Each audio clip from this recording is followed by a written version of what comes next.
क्यों नहीं बुला रहे हैं माननीय महामहिम साहिबा को, क्यों नहीं बुला रहे हैं उनको? राष्ट्रपति द्रौपदी मुर्मू जी को क्यों नहीं बुलाया जा रहा है? ये बात कसक रही है दिल में। क्यों नहीं बुलाया जा रहा है इस देश के राष्ट्रीय अध्यक्ष को? क्या राम मंदिर पर भी होगी राजनीति या इस पर भी मांगे जाएंगे वोट?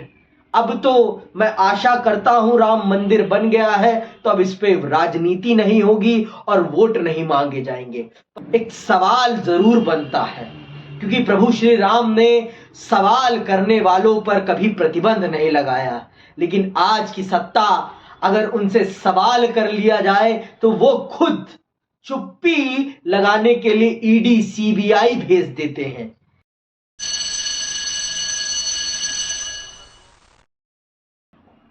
हम सब बहुत ही ज्यादा इच्छुक हैं 22 तारीख के लिए, बहुत ज्यादा लालायित हैं 22 तारीख के लिए।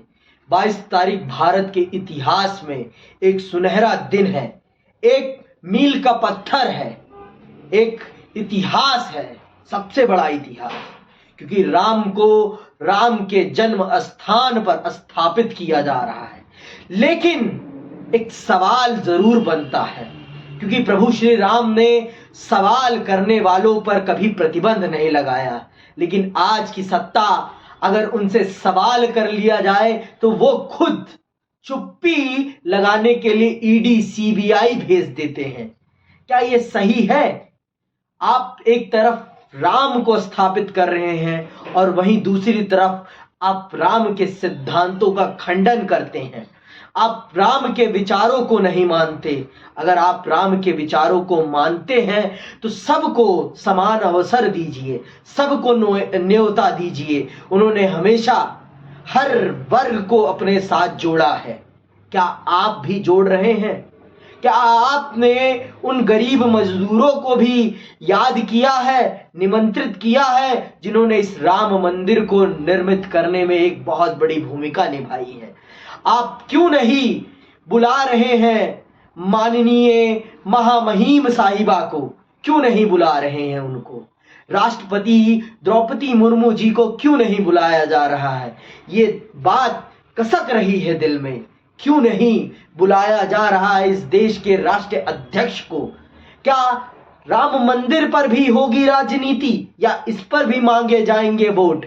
अब तो मैं आशा करता हूं राम मंदिर बन गया है तो अब इस पे राजनीति नहीं होगी और वोट नहीं मांगे जाएंगे। पर मुझे ये विश्वास है कि वर्तमान समय में जो दल सत्ता में है वो इसका राजनीतिकरण जरूर करेगा और उनकी भाषा में, भाषण में राम मंदिर गूंजेगा, ये मैं जानता हूं बहुत अच्छे से। लेकिन मैं अपनी देश की जनता से ये जानना चाहता हूं, चलिए राम मंदिर तो मिला आपको, क्या राम के आदर्श भी मिल रहे हैं? राम के आदर्श मिलना बहुत जरूरी है।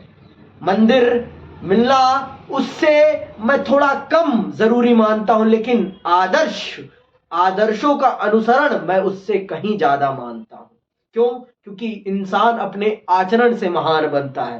प्रभु श्री राम अपने आचरण से महान बने हैं, अपने नाम से महान नहीं बने हैं। उनके आचरण ने उन्हें भगवान बनाया है।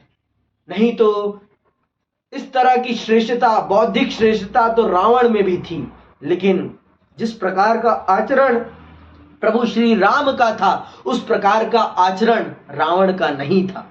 इसलिए राम प्रभु बन गए हैं और रावण रावण कहलाया है।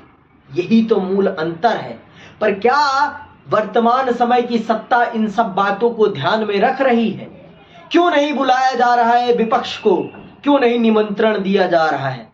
राम ने तो अपने पक्ष को भी अपने साथ रखा और अपने विपक्ष को भी अपने साथ रखा, पर यहां तो ये दिखता ही नहीं है। यहां तो उन पर आरोप लगा दिए जाते हैं कि आपने ये किया। उन्होंने भी तो संविधान को बचाने का प्रयास किया है। संविधान इस देश का सबसे बड़ा धर्म है। इस देश का सबसे बड़ा धर्म, इस देश की बहुसंख्या जिस धर्म को मानती है वो नहीं है। इस देश का सबसे बड़ा धर्म इस देश का संविधान है।